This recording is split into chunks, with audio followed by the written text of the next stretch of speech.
A woodland jumping mouse. Yeah, I looked it up. It is found in Pennsylvania, maybe in our own backyards. This jumping mouse hops along a parabolic path given by an equation y equals negative 0.2x squared plus 1.3x, where x is the mouse's horizontal position in feet and y is the corresponding height in feet. We're supposed to figure out, can the mouse jump over a fence that is 3 feet high? Explain. And so a visual is coming to my mind. I don't know about you, but if this is like our y and x axis, we have the starting point for this mouse, and this gross mouse is gonna like leap through the air because apparently there's jumping mice, as if 2020 weren't bad enough. We have this mouse that's jumping and lands on the ground, right? So x is representing this horizontal displacement, and y here is representing how high he can jump. And we're supposed to figure out if this mouse can jump over a fence that's 3 feet high.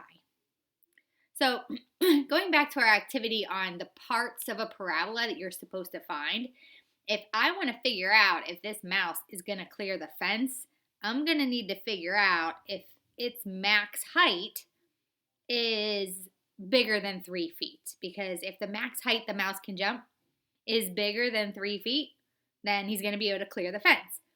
If not, he's going to smash his little head off the fence. And that's a little hint. Oh, his little head hurts. Look, he's holding on to his little head. Based on this little hint right here, I don't know that our furry, no, I'm not calling him a furry friend. That's gross. This little dude here, he's not making it. So let's mathematically support why maybe this mouse is going to need some Excedrin. So, or some kind of concussion protocol maybe. All right.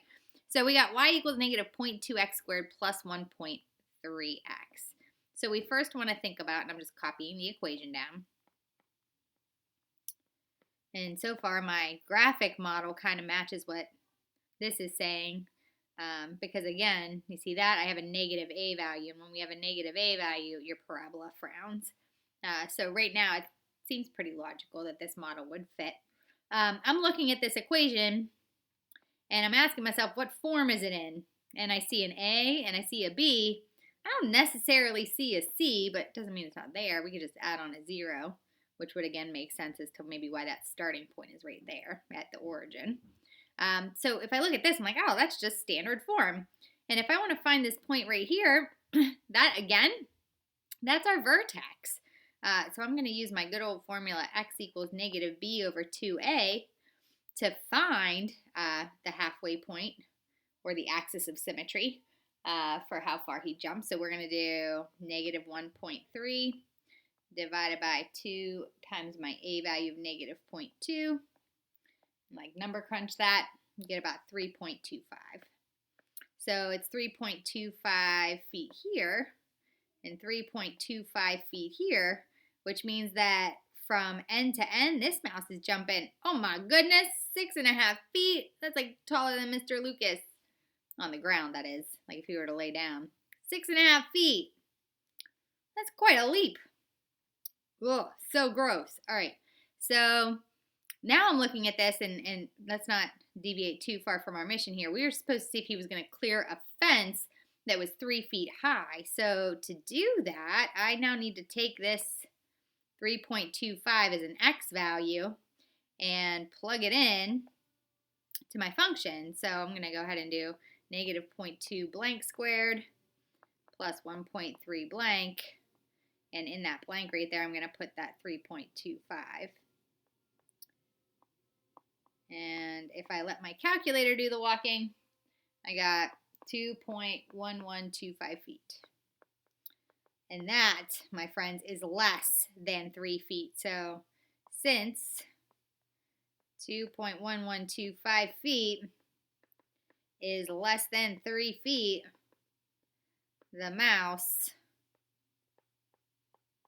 will not be able to jump over the fence.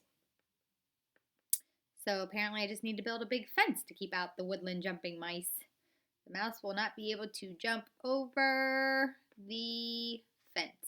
So just using that question in my answer to make sure I knock it out of the park.